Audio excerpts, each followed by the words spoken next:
Hello friends, हम लोग thermodynamics में थोड़ा आगे और बढ़ते हैं। ठीक है, इसमें हम लोग मेनली इंथाल्पी टर्म इन सब को सीखेंगे और कुछ वर्क डन वगैरह कैलकुलेट करना हम लोग सीखेंगे। जैसे पिछले वीडियो में हमने जो थ्योरी सीखा है उस पर एक दो न्यूमेरिकल थोड़ा कर लेते हैं। Calculate the work performed when two moles of hydrogen expand isothermally and reversibly. तो वर्क कैलकुलेट करना है, तो वर्क डन का फॉर्मूला क्या आया था? Minus N R T l n V two by V one. यहाँ वॉल्यूम आपको दिया हुआ है। एल एन को लॉग में जब चेंज करेंगे तो आपको आ जाएगा minus 2.303 n R T log V two by V one आपको आ जाएगा। लॉग आपको क्या आ जाएगा? V two by V one आपको लॉग में आ जाएगा। इनके वैल्यूज को जब हम पुट करेंगे तो minus 2.303 n number of moles आपको 2 मोल्स दिया हुआ है। आर अगर आपको जूल में निकालना है तो 8.314 आपको रखना होगा इंटू टी। टी आपको दिया हुआ है 25 डिग्री सेल्सियस। तो केल्विन में जब निकालने जाएंगे तो 273 प्लस 25 298 केल्विन आपको हो जाएगा। तो 298 into log final volume from this to this, तो फाइनल वॉल्यूम 50 है। 50 बाई 50, इसका आंसर आपको किस में आ जाएगा? जूल में आ जाएगा। इसका आंसर आपको किस में आ जाएगा? इसको जब आप सॉल्व करेंगे तो वैल्यू आएगा 5967 जूल। कितना आ जाएगा आपको? 5967 जूल। ध्यान दें, यहाँ पर रिवर्सिबली लिया गया, इसलिए एल वाला फॉर्मूला यूज किया गया। ठीक है, इस क्वेश्चन को हम लोग देख सकते हैं। 2 moles of A gas at 1 bar pressure and 298 Kelvin are compressed at constant temperature by use of a constant pressure। यानी कि प्रेशर जो एक्सटर्नल है वो आपका कांस्टेंट है। प्रेशर जो आपका है एक्सटर्नल वो आपका कांस्टेंट है। ये देखिए आप, यहां आपको गैस रखा गया। जब इस गैस को आप कंप्रेस करते हैं by the external pressure, how much it is? It is 5 bar and the gas has initial pressure of 1 bar। जैसे जैसे आप गैस को कंप्रेस करेंगे ये और नजदीक आएगा। ठीक है, और वॉल्यूम इसका डिक्रीज होगा और इसीलिए अंदर का प्रेशर आपको इंक्रीज होगा। 1 बार है 1.5 बार होगा, 2 बार होगा 2.5 बार होगा, इस तरह से बढ़ेगा। इन सभी स्टेजेस में, इन सभी स्टेट्स में आप एक चीज देखेंगे कि एक्सटर्नल प्रेशर आपका 5 बार ही है, जबकि गैस का प्रेशर इंटरनल प्रेशर 1 बार 1.5 2 2.5। इन सभी केसेस में एक्सटर्नल प्रेशर और इंटरनल प्रेशर के बीच में एक डिफरेंस है, सिग्निफिकेंट डिफरेंस है। जैसे अभी देखिए 5 - 1 यानी 4 बार का डिफरेंस है। ये एक सिग्निफिकेंट डिफरेंस है। मैंने आपको कहा है कि जब भी एक्सटर्नल और इंटरनल प्रेशर में सिग्निफिकेंट डिफरेंस हो, ये process all of a sudden complete होता है, वेरी फास्ट होता है और ये इरिवर्सिबल नेचर का होता है। कैसे होता है? इरिवर्सिबल नेचर का होता है। आप यहां से लेकर के यहां पर देख लीजिए, कहीं पर भी इरिवर्सिबल आपको लिखा हुआ नहीं मिलेगा। तो ये अब हमारे ऊपर हो जाता है कि क्वेश्चन में पकड़ें कि जो गिवन डेटा है वो रिवर्सिबल प्रोसेस को करस्पॉन्ड कर रहा है कि इरिवर्सिबल प्रोसेस को करस्पॉन्ड कर रहा है। ये अब हमारा जॉब हो जाता है। तो आपको हर बार, जैसा मैंने आपको समझाया कि एक्सटर्नल प्रेशर और इंटरनल प्रेशर के बीच जब भी आपको डिफरेंस रहे ठीक ठाक, आपको हर बार इरिवर्सिबल प्रोसेस में ही काउंट करना होगा। तो वर्क डन का फॉर्मूला हम लोग किसको यूज लेंगे? Therefore we have work done for irreversible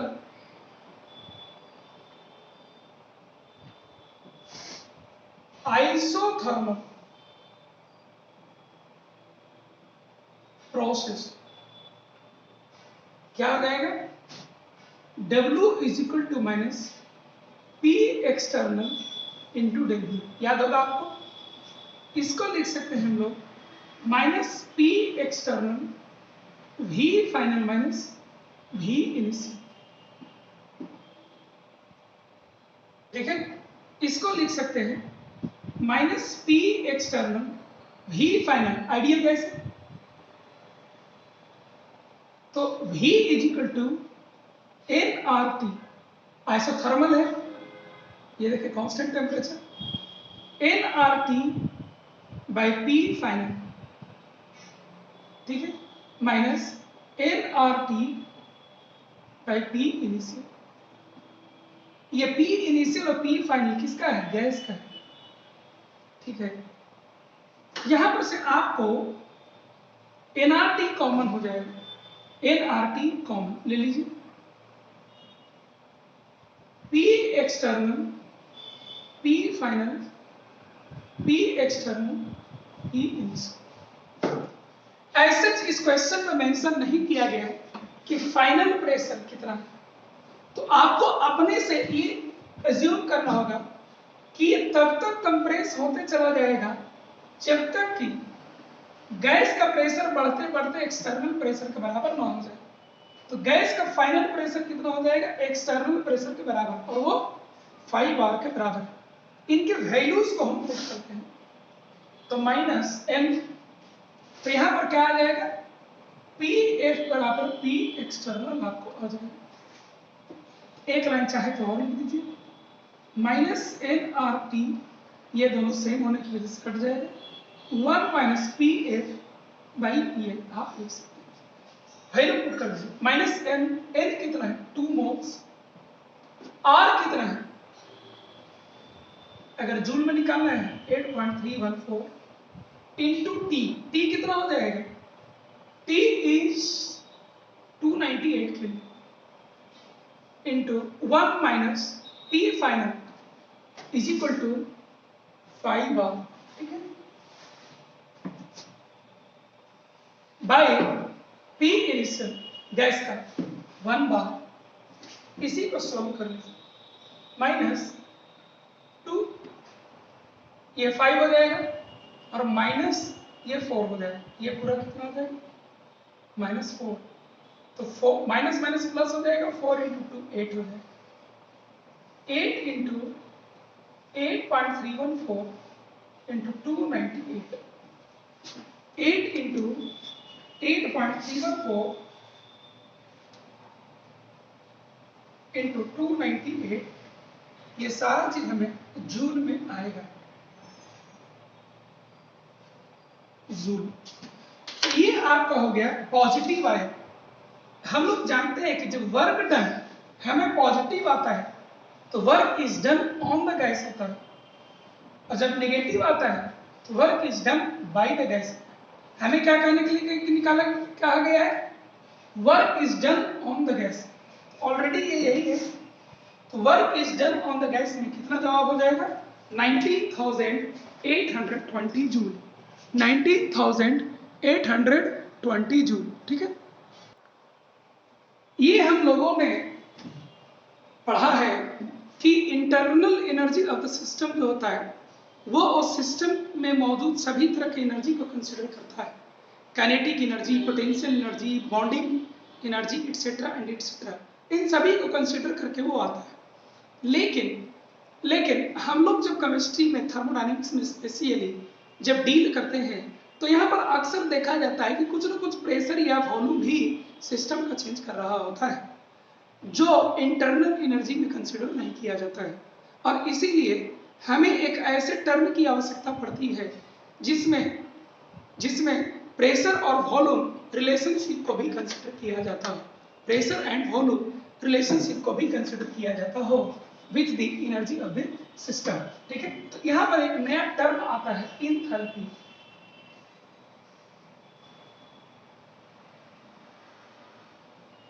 Enthalpy, which is denoted by capital H. Enthalpy, which is denoted by capital H. ये क्या है? ये एक मैथमेटिकल टर्म है जो हमें अभी मैं बताया, it is a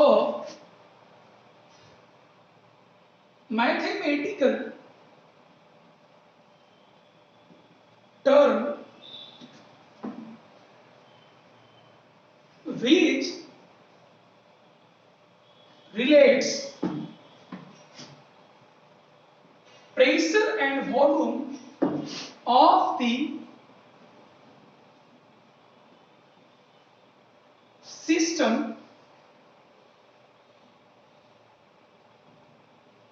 with its total energy।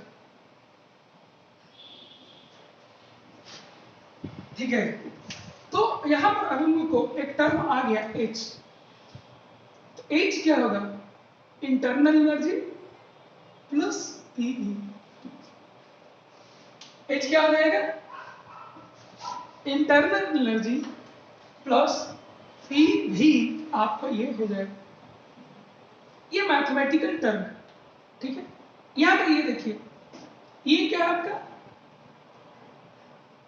Internal energy आपका स्टेट फंक्शन होता है, प्रेशर एंड वॉल्यूम दोनों इंडिविजुअली भी स्टेट फंक्शन होता है। तो ये भी स्टेट फंक्शन है, ये भी स्टेट फंक्शन है। ठीक है, मतलब ये भी आपको टेम्परेचर पर डिपेंड करता है और ये भी टेम्परेचर पर डिपेंड करता है। तो ये भी आपको क्या हो जाएगा? स्टेट फंक्शन हो जाएगा। तो आगे से आप ध्यान रखना कि enthalpy is also state function. ठीक है, लेकिन इंटरनल एनर्जी को ही H किस पर डिपेंड करता है? Internal energy of the system and PV of the system. हम लोग इंटरनल एनर्जी को एब्सोल्युटली मेजर नहीं कर सकते हैं और इसीलिए किसी सिस्टम का इंथैल्पी को भी एब्सोल्युटली मेजर नहीं किया जा सकता है। तो इस बात को हम लोग लिख लेते हैं।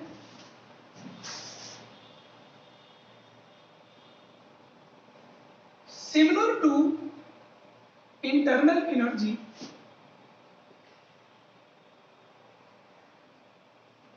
enthalpy of a system is not measured. We are only concerned with the change in enthalpy, that is del H। Internal energy की तरह ही हम लोग एब्सोल्यूट वैल्यू ऑफ इंथैल्पी को नहीं कैलकुलेट कर सकते हैं और यहाँ पर भी हम लोग केवल चेंज इन इंथैल्पी को ही हम लोग कंसीडर कर सकते हैं। तो चेंज इन इंथैल्पी कैसे कैलकुलेट करेंगे? चेंज इन इंथैल्पी को हम कैसे कैलकुलेट करेंगे? तो मान लीजिए इनिशियली इंथैल्पी क्या हो जाएगा? UI plus PI VI। ठीक है, और फाइनली क्या हो जाएगा? HF is equal to what? UF plus PF VF हो जाएगा। अब इसीलिए डेल H का वैल्यू हो जाएगा H final minus H initial. H final है UF plus PF VF minus UI plus PI VI। इसको लिखा जा सकता है UF minus UI, UF minus UI plus P F V F minus P I V I, इसको लिखा जा सकता है del H is equal to U F minus U I del U plus P F V F minus P I V I. ये एक very important relation है, इसको आप याद रखिए, ठीक है। ये सभी प्रोसेसेस के लिए वैलिड होता है, valid for all reversible as well as irreversible processes. क्योंकि मैंने कहीं पर यह कंसिडर नहीं किया है कि प्रोसेस रिवर्सिबल है कि इरिवर्सिबल है, किसी भी तरीके के प्रोसेस के लिए आपको एप्लीकेबल होगा। तो ये ध्यान रखेंगे del H is equal to del U change in internal energy plus P F V F minus P I V I करके हम निकाल सकते हैं, ठीक है। ये वेरी इंपॉर्टेंट रिलेशन है और ये काफी जगह आप इसको इस्तेमाल करेंगे, ठीक है।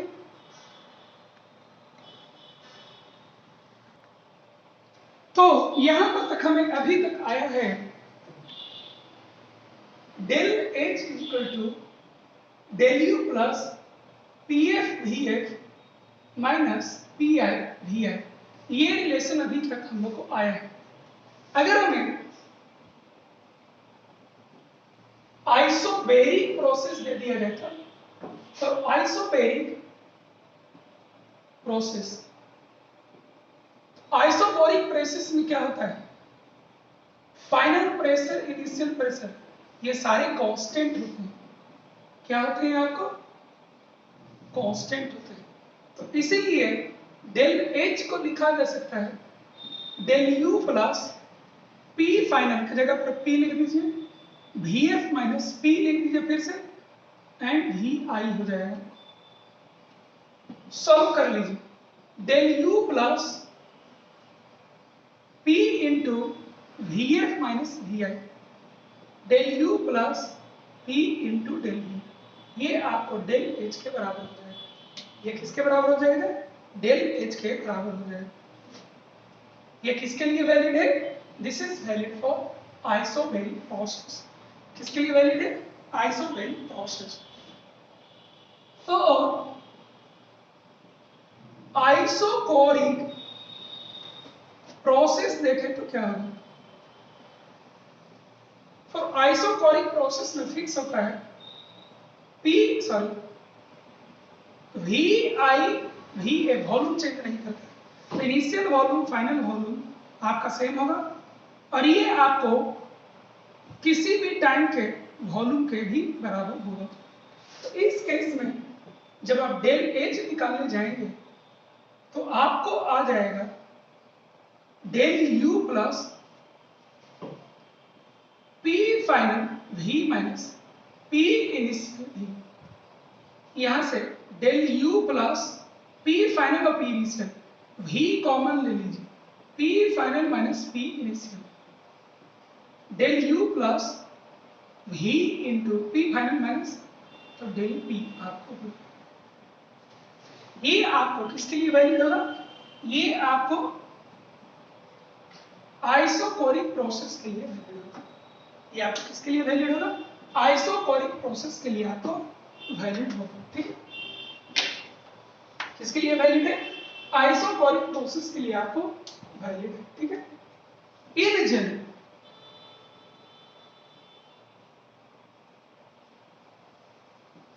जनरल फॉर एनी प्रोसेस, कोई भी जनरलाइज्ड प्रोसेस दिया जाए तो हम क्या करेंगे, तो d H is equal to d E plus, या यू आप लिखते हैं u प्लस ई भी लिख दीजिए, आप डिफरेंशिएट कर दीजिए h को, ठीक है। ये आपको दे देगा d H is equal to d U plus d of P V, d U plus, एक बार ये p को बाहर ले लीजिए, PdV प्लस VdP, ये आपको DH के बराबर। तो इन जनरल किसी भी प्रोसेस के लिए कहा जाए तो आप इसको किसी भी प्रोसेस के लिए आप इसको अप्लाई कर सकते हैं, ठीक है। इन जनरल किसी भी प्रोसेस के लिए अगर आपको कहा दिया जाए तो आप इसको यूज कर सकते हैं अगर चाहें तो, ठीक है। तो इस तरीके से हम लोग एंथैल्पी को कुछ रिलेट करना हम लोग सीख गए, ठीक है। इंटरनल एनर्जी की तरह ही एंथैल्पी को भी एब्सोल्युटली मेजर नहीं कर सकते हैं। Yes, we can only measure the change in enthalpy and that to depending upon the change in pressure, volume और टेम्परेचर टर्म। तो इसी तरीके से हम लिख सकते हैं चेंज और variation in enthalpy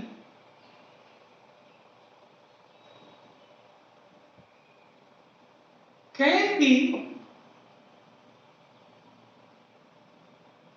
measured in terms of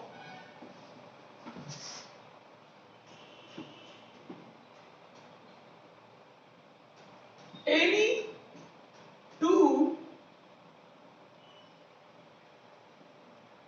properties like PT, PV or T. Let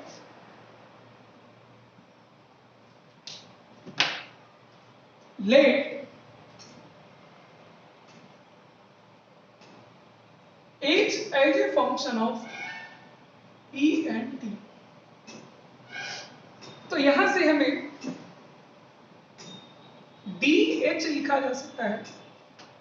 यहाँ दो वेरिएबल है, तो एक बार P के रेस्पेक्ट में डिफरेंशिएट करेंगे, एक बार T के रेस्पेक्ट में करेंगे। तो हम इसको लिख सकते हैं del H by del P keeping temperature constant into dP plus del H by del T keeping pressure constant into dt। हम इस तरीके से भी लिख सकते हैं, ठीक है।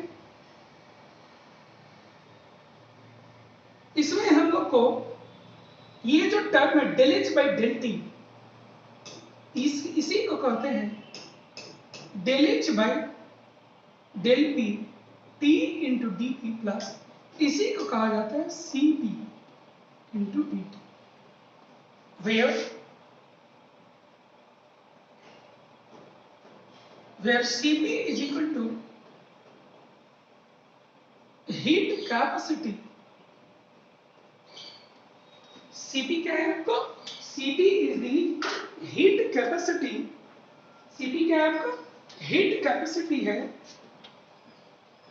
and the expression is valid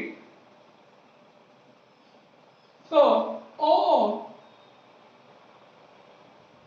ये आपको सॉलिड, लिक्विड एंड गैस सबके लिए वैलिड होगा, ठीक है। तो DH आपको क्या हो गया? DH आपको ये आपको दे दिया, ठीक है। For an ideal gas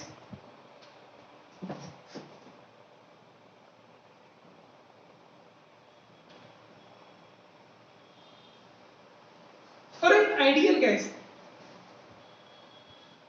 H is equal to U plus PV जब लिखते हैं, ठीक है, तो आपको U as a function of temperature होता है और PV इज इक्वल टू भी nRT होता है। तो ये भी T पर केवल डिपेंड कर रहा है, ये भी केवल T पर डिपेंड कर रहा है। तो इससे एक चीज पता चलता है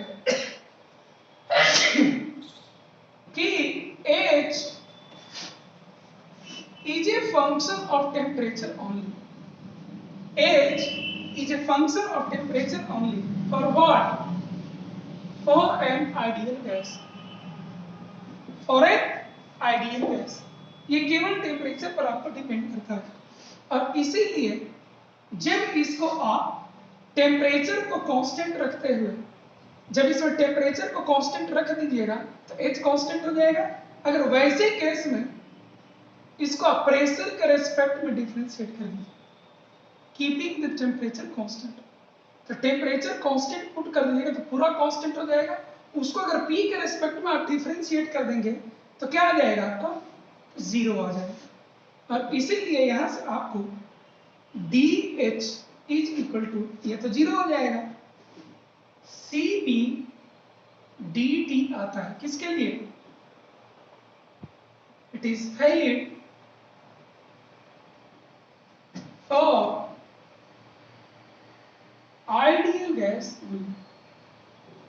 ठीक है, इसके लिए वैलिड है, आइडियल गैस के लिए। इसको आप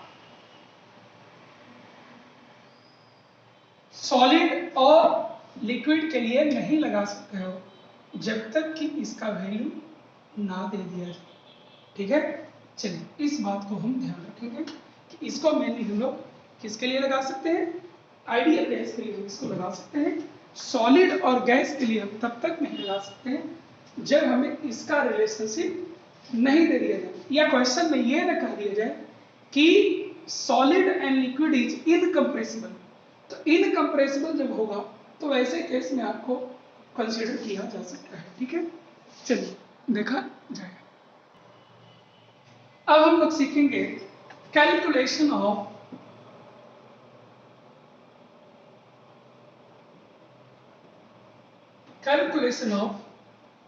Q, W, del H and del U for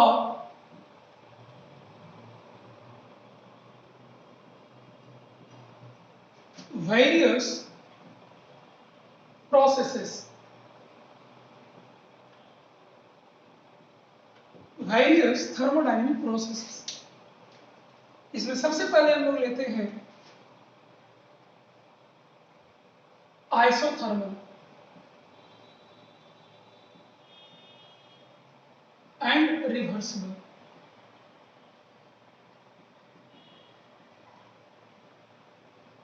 isothermal, उसमें भी रिवर्सिबल को हम लोग स्टडी। पहले हम लोग एक्सपेंशन को कंसीडर करेंगे।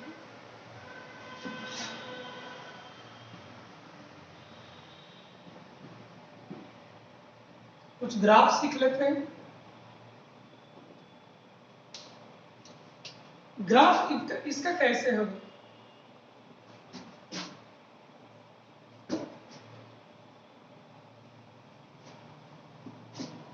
ये PV है, ये VT है और ये PT है। ठीक है,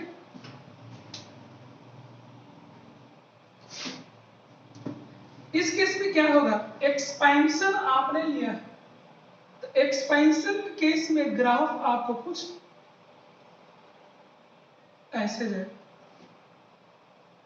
ठीक है, क्यों ऐसे जाएगा, क्योंकि PV is equal to nRT में nR कांस्टेंट है और T भी आपको कांस्टेंट कर दिया है।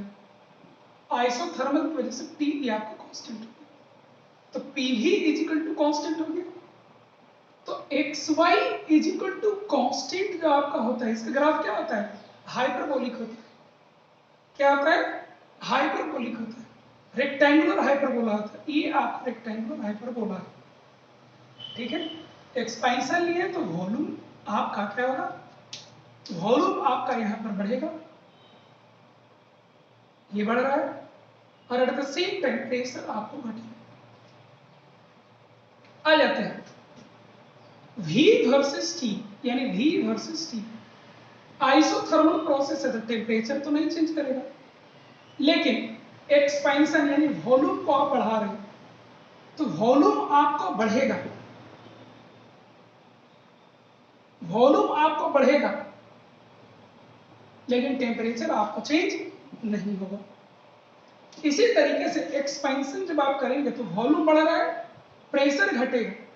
तो PT डायग्राम जब आप बनाएंगे तो PT डायग्राम में प्रेशर आपको डिक्रीज करना चाहिए, ग्राफ आपको कुछ इस तरीके से बन जाए। अगर इसी के बजाय आप कंप्रेशन को कंसीडर किए होते,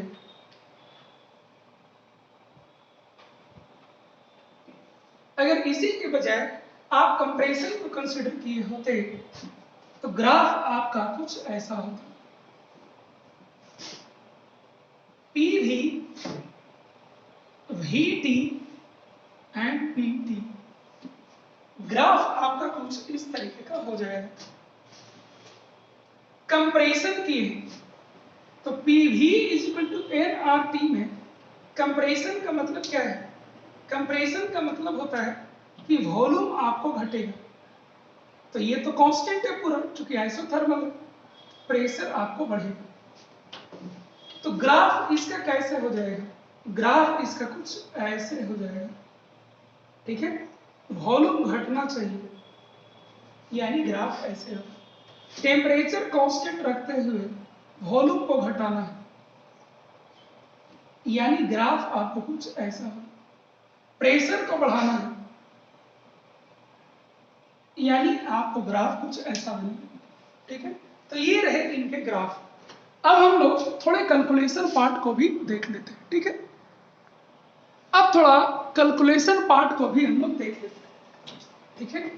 आइसोथर्मल प्रोसेस, इसीलिए del T change in temperature 0 हो जाए। इसी के कारण आपको चार चीज कैलकुलेट करना है, del H and del U, ठीक है। किसके लिए हम लोग सीख रहे हैं अभी? आइडियल गैस के लिए। किसके लिए सारा काम कर रहे हैं? आइडियल गैस के लिए। तो आइडियल गैस के लिए डेल एच किसके बराबर हो जाएगा?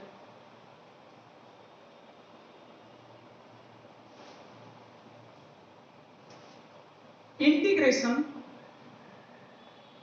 Cp इंटू dt, Cp बाहर आ जाएगा, इंटीग्रेशन dt, यानी कि Cp डेल्टा टी। हमें डेल्टा टी ही 0 पे दिया गया है, इसीलिए Cp इंटू डेल्टा टी भी 0 हो जाए, तो चेंज इन एंथैल्पी 0 हो जाए, ठीक है। Del U integration Cv dt, Cv into integration dt, Cv into delta T, ठीक है। चेंज इन टेम्परेचर का इंटीग्रेशन डेल्टा टी, बड़ा चेंज, ठीक है। यहां पर भी डेल टी को 0 पुट करेंगे तो ये क्या हो जाएगा? 0। तो आइसोथर्मल प्रोसेस में अगर आइडियल गैस है, आपको हमेशा डेल एच का वैल्यू 0 होगा और डेल यू का वैल्यू भी 0 होगा। दो चीज निकाल लिए। अब आते हैं डब्ल्यू पर। डब्ल्यू तो हम लोग ऑलरेडी कैलकुलेट किए हुए आइसोथर्मल के लिए। क्या होता है? माइनस nRT ln V2/V1, ये हम लोग ऑलरेडी कैलकुलेट किए हुए, ठीक है। प्रेशर के टर्म में लिखेंगे तो माइनस nRT ln PI/PF होता है, I एंड एक आप। अब बचा एक चीज, क्यू क्या होगा? फर्स्ट लॉ ऑफ थर्मोडायनेमिक्स में हम लोग सीखे हैं, फर्स्ट लॉ ऑफ थर्मोडायनेमिक्स हमने सीखा है, Q plus W is equal to del U होता है, लेकिन डेल यू क्या है? 0। इसीलिए Q क्या हो जाएगा? माइनस W के बराबर हो जाएगा। Q क्या हो जाएगा? माइनस W के बराबर हो जाएगा। तो माइनस W करेगा तो माइनस माइनस क्या हो जाएगा? प्लस। देयरफॉर Q इस प्रोसेस में हो जाएगा nRT ln VF/VI या nRT ln PI/PF, इनमें से किसी को भी आप इस्तेमाल करके वर्क डन और हीट एक्सचेंज कैलकुलेट कर सकते हैं, ठीक है। Work done and heat exchange आप कैलकुलेट कर सकते हैं, लेकिन ध्यान रखें ये सारे कैलकुलेशंस किसके लिए वैलिड है? रिवर्सिबल आइसोथर्मल प्रोसेस के लिए वैलिड है। किसके लिए वैलिड है? रिवर्सिबल आइसोथर्मल प्रोसेस के लिए वैलिड है। ठीक है, अगर हमें इरिवर्सिबल आइसोथर्मल प्रोसेस दिया जाए तो क्या करें?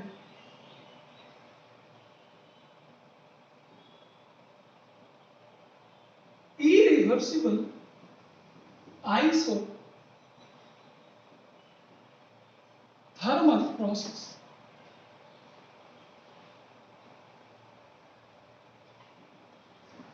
irreversible isothermal process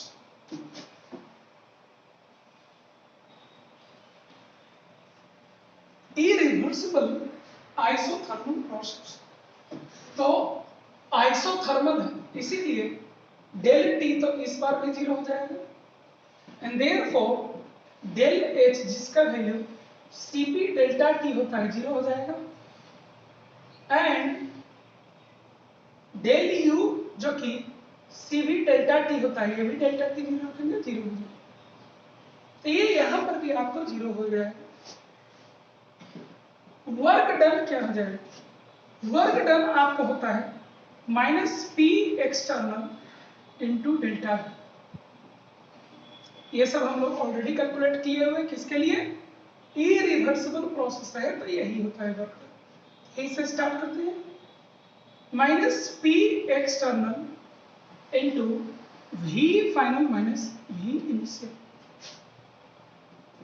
minus P external into V final. अगर आइडियल गैस है तो n R T, T isothermal है कांस्टेंट होगा दोनों जगह, P final minus N R T P initial. N R T को कॉमन ले लीजिए, एन आर टी कॉमन हो गया, ठीक है।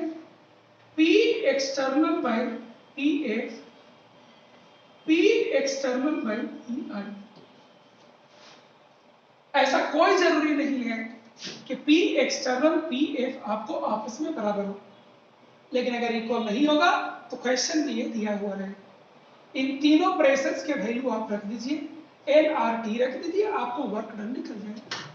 In case if P external is equal to P final,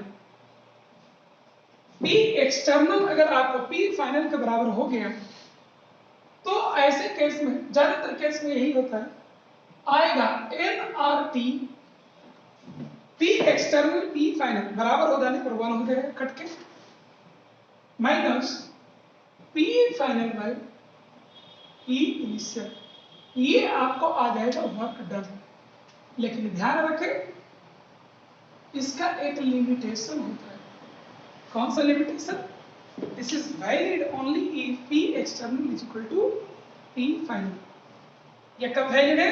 जब P एक्सटर्नल आपको P फाइनल के बराबर है तो ये हो जाएगा। अब बचा हमें एक से निकालना Q। Q क्या होगा? तो Q की बात करें अगर हम, Q del U minus W होता है। Q किसके बराबर हो जाएगा? Del U minus Q plus W del U होता है, तो Q किसके बराबर हो जाएगा? Del U minus W. तो डेल यू का वैल्यू यहाँ 0 आता है, तो इसीलिए Q यहाँ माइनस डब्ल्यू के बराबर हो जाएगा और माइनस डब्ल्यू करेंगे तो यहाँ से आपको आ जाएगा N R T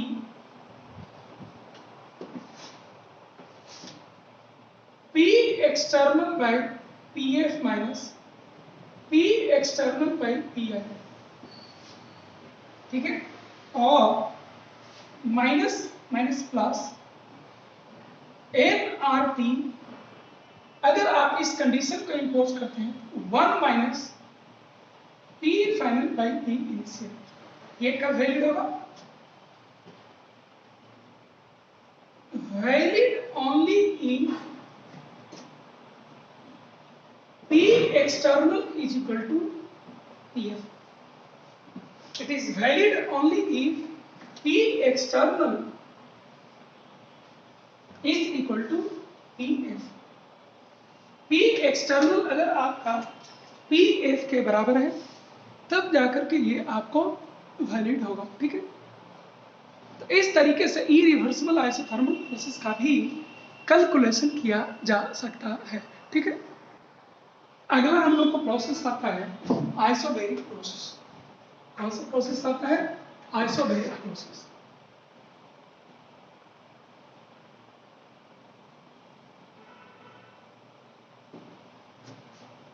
isobaric process में जो कंडीशन होता है वो आपका होता है P = कांस्टेंट। मतलब प्रोसेस आपका चलते रहे लेकिन आपको प्रेशर कांस्टेंट रहना चाहिए, प्रेशर आपको चेंज नहीं करना चाहिए। ठीक है, चलिए तो यहाँ पर भी आप वर्क डन वगैरह कैलकुलेट करेंगे। तो यहाँ दो केसेस बनते हैं, एक इरिवर्सिबल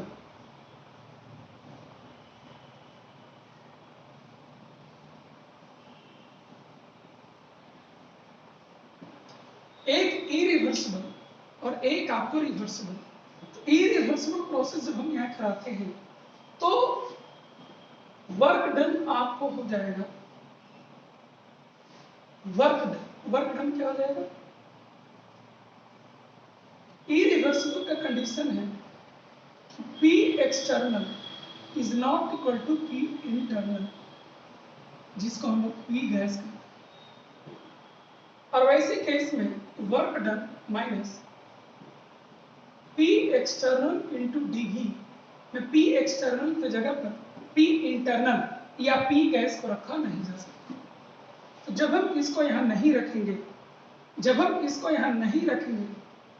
ठीक है, तो फिर हमें इसको सॉल्व करने के लिए दो बातें लेनी होंगी।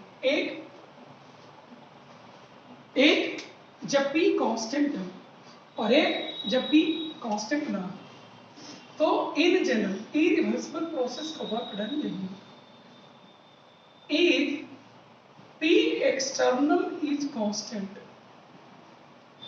in that case ये कांस्टेंट है तो बाहर आ गया, तो minus P external integration dV, यानी कि माइनस P एक्सटर्नल वॉल्यूम का डिफरेंशिएट करेंगे तो ये डेल भी हो जाएगा।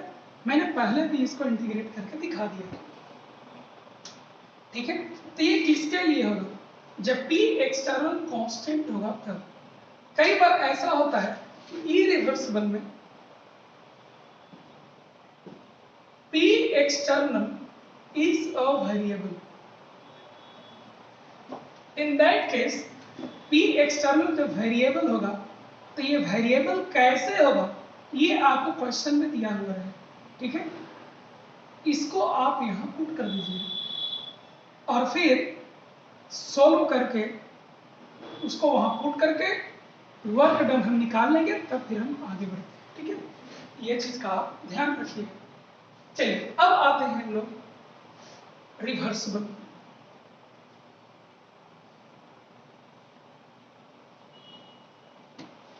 रिवर्सिबल प्रोसेस में कंडीशन होता है कि P external is equal to P internal plus minus dP होता है। ये आपको बहुत छोटा होता है और इसीलिए नेग्लेक्ट किया जा सकता है, और ये P इंटरनल आपको P गैस होता है।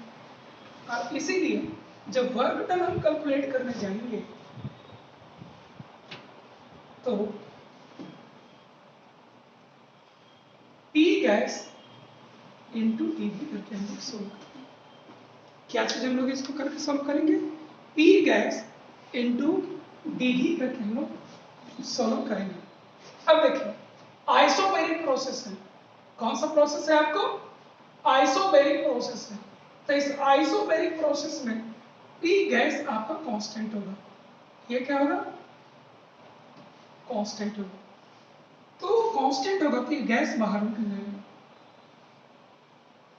इंटीग्रेशन dV ये आपको हो जाएगा minus P gas into del V, minus P gas into del V। यही आपका वर्क डन होगा। किसमें? रिवर्सिबल आइसोबैरिक में वर्क डन आपका ये होगा। इसीलिए आपको क्या क्या निकल गया? वर्क निकल गया। अब आ जाइए डेल H पर। डेल H क्या होता है? Cp delta T। और LCP डेल्टा T। ध्यान दें ये कैपिटल C लिखा हुआ है, ये स्मॉल c लिखा हुआ है। ठीक है, ये जो कैपिटल C होता है इसको कहते हैं हम लोग हीट कैपेसिटी, और ये जो स्मॉल होता है इसको कहते हैं स्पेसिफिक हीट कैपेसिटी। क्या कहते हैं? स्पेसिफिक हीट कैपेसिटी इसको कहा जाता है। तो इसके अंदर में मोल ऑलरेडी लगा हुआ है और इसमें मोल को बाहर दिखाते हैं। तो ये होता है heat capacity per unit mole. क्या होता है ये? Heat capacity per unit mole, ये फॉर्मूला इसका। ठीक है, खैर आगे बढ़ते हैं। इन जनरल ये वाला कम यूज किया जाता है और स्मॉल सी ही सब जगह यूज किया जाता है। ठीक है, कैपिटल वाला बहुत कम यूज होता है। इसी तरीके से आपको डेल यू जो हम लोग लिखते रहे हैं अभी तक, डेल यू क्या लिखते हैं? सीधी डेल टी, सीधी डेल टी। ठीक, कैपिटल वाला स्मॉल वाला लिखेंगे क्या हो जाएगा? एन सीधी डेल्टा टी। ठीक है, एन सीधी डेल्टा टी। ये दोनों कहाँ है? एट कांस्टेंट प्रेशर लिया गया। ये दोनों कहाँ लिया गया आपको? एट कांस्टेंट प्रेशर लिया गया। ठीक है, इसी तरीके से जो कैपिटल वाला है इसको हम लोग कहते हैं हीट कैपेसिटी, और स्मॉल वाले को कहते हैं स्पेसिफिक हीट कैपेसिटी, और दोनों ही एट कांस्टेंट वॉल्यूम होता है। दोनों ही आपको कहाँ होता है? एट कांस्टेंट वॉल्यूम आपको होता है। दोनों ही कहाँ होता है? एट कांस्टेंट वॉल्यूम, ये दोनों ही आपको होता है। ठीक है, इसको अगर हम चाहें तो क्या क्या हम निकाल चुके हैं? वर्क डन हम लोग ऑलरेडी कर चुके हैं। डेल एच निकाल चुके हैं, डेल यू निकाल चुके हैं। अब बचा क्यू। क्यू क्या होता है? Del U minus W. Q क्या होता है? डेल यू माइनस डब्ल्यू आपका होता है। ठीक है, डेल यू कितना हो जाएगा? डेल यू पर डेल यू छोड़ दीजिए, क्योंकि ऊपर निकालना हुआ है। डब्ल्यू आपका हो जाएगा minus P into del U, तो माइनस यहां और एक माइनस यहां, पी डेल ही हो जाएगा। ये आपका क्यू हो जाएगा। ऑल्सो डेल एच जब निकालने जाएंगे तो डेल यू प्लस हम लोग पहले निकाल चुके हैं, कांस्टेंट प्रेशर पर डेल एच बराबर del U plus P del भी होता है। इन दोनों को आप कंपेयर कर दीजिए, इन दोनों को आप कंपेयर कर दीजिए। जब इन दोनों को कंपेयर करेंगे तो आपको पता चलेगा ये बराबर है, ये बराबर है, तो ये भी बराबर होगा। यानी कि इस समय जो heat given to the system है वो एट कांस्टेंट प्रेशर पर है। कहाँ है? कांस्टेंट प्रेशर पर है। Therefore Q P heat given to the system at constant pressure, heat given to system at constant pressure, ये किसके बराबर हो जाता है? ये आपको डेल एच के बराबर होता है। तो ये भी आप ध्यान रखेंगे। ठीक है, क्यू पी डेल एच के बराबर होता है। क्यू पी का मतलब हो गया heat given to the system at constant pressure is equal to del H. Heat given to the system at constant pressure is equal to del H. ठीक है, इस चीज को भी आप ध्यान रखेंगे। अगर हम आइसोबैरिक प्रोसेस का ग्राफ खींचने जाएं,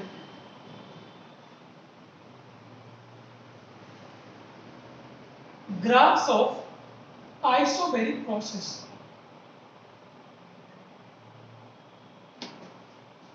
अगर हम आइसोबैरिक प्रोसेस का ग्राफ खींचने जाएंगे, मैं एक ही खींच देता हूं, केवल एक्सपेंशन का।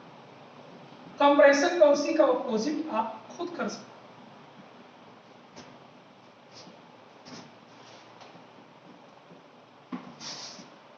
पीवी वीटी एंड पीटी, मैं एक्सपेंशन का खींच दे रहा हूं, कंप्रेशन का आप खुद ट्राई कर लेंगे, ठीक है, हो जाएगा आपसे। चलिए, हम लोग पढ़े हैं P into V is equal to N R T. Isobaric process है, इसीलिए प्रेशर को हमें कांस्टेंट रखना होगा।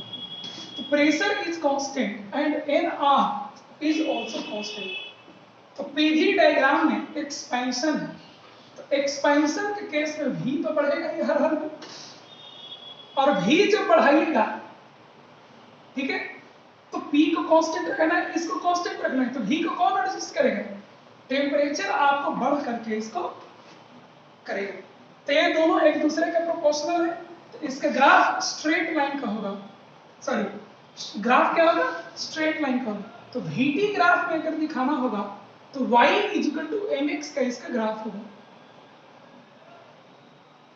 VT ग्राफ आपको एक्सपेंशन का ये होगा, V भी बढ़ेगा एंड साइमल्टेनियसली आपको T भी बढ़ेगा। आइसोबैरिक में आपको एक्सपेंशन में प्रेशर को कांस्टेंट रखकर वॉल्यूम को बढ़ाना होगा। तो प्रेशर को कांस्टेंट रखकर वॉल्यूम को बढ़ाने का ग्राफ आपको ऐसा होता है। यहाँ पर प्रेशर को कांस्टेंट रखकर टेम्परेचर को बढ़ाना होगा, तो प्रेशर को कांस्टेंट रखें, टेम्परेचर को बढ़ाने का ग्राफ आपको ऐसे होगा। आप चाहें तो कंप्रेशन का भी ग्राफ इसके लिए खींच सकते हैं, आप चाहें तो कंप्रेशन का भी ग्राफ आप इन सब के लिए खींच सकते हैं, ठीक है। अब एक प्रोसेस हम लोग को और आता है, आइसोकोरिक प्रोसेस।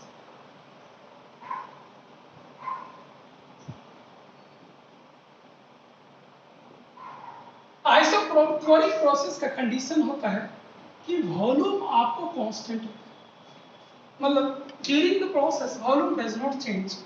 तो जब वॉल्यूम नहीं चेंज करेगा तो वर्क डन जो लिखते हैं हम लोग P एक्सटर्नल इंटू डीवी में, ये डीवी ही जीरो हो जाएगा, तो वर्क डन भी हमें क्या आ जाएगा? जीरो हो जाएगा। इसके साथ साथ Q is equal to del U minus W जो हम लोग लिखते हैं from first law of thermodynamics, तो आपको वर्क डन आपको जीरो हो जाएगा। तो यहां से Q is equal to del U हो जाएगा, यानी कि अगर आपको वॉल्यूम कांस्टेंट रखा जाए तो heat given to the system change in internal energy के बराबर होता है। तो इसलिए इसको लिख लिया जाए, heat given to the system at constant volume is equal to change in internal energy, और इसीलिए इसको QV भी लिखा जाता है। इसको क्या लिखा जाता है? QV भी लिखा जाता है। इसीलिए QV is equal to del U भी आपको लिखा जाता है। चलिए, आप पीछे भी जितने डेरिवेशन है अब इसको यूज कर सकते हैं। चेंज इन इंटरनल एनर्जी का मतलब होता है heat given to the system at constant volume. तो कभी भी आपको अगर क्वेश्चन में ये कैलकुलेट करने के लिए कहा जाए कि change in internal energy at constant volume क्या होगा, तो you can directly calculate the value of del U, ठीक है। चलिए आगे बढ़ते हैं। डेल एच क्या हो जाएगा? डेल एच, तो डेल एच हम लोग को होता है, क्या होता है? Del U plus P F V F minus P I V I. लेकिन हम लोगों को वॉल्यूम तो कांस्टेंट है, इसीलिए लिख सकते हैं del U plus volume constant है P F minus P I, ये del H, del U plus V into P final क्या हो जाएगा, N R T final by V minus N R T initial by V. ये भी आपको cancel हो जाएगा, del U plus N R T final minus T initial हो जाएगा, del U plus N R delta T, ये del H के बराबर होता है। ठीक है, आप अगर चाहें तो इन सबको इस तरीके से कैलकुलेट कर सकते हैं। ठीक है, आइसोबैरिक प्रोसेस की तरह ही आइसोकोरिक प्रोसेस में भी वर्क डन वगैरह को कैलकुलेट किया जा सकता है। वर्क डन वगैरह को कैलकुलेट आइसोकोरिक प्रोसेस में भी आइसोबैरिक प्रोसेस की तरह ही ग्राफ्स को प्लॉट किया जा सकता है। ठीक है, थैंक यू ऑल।